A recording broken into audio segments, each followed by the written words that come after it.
Hey everybody, I'm Ben. I'm at 3209 today, and Eric and Tyler and Patrick, we went through, they did a lot of the work.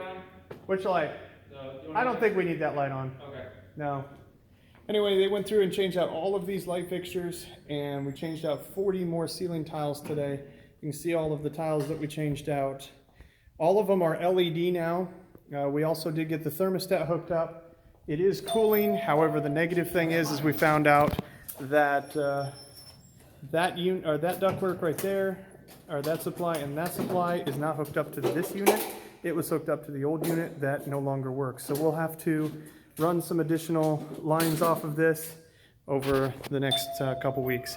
But it is working, and it's very exciting to have all that done. So good job, Eric. Good job, Patrick. Thank you. And it's one more step closer to having this unit rentable.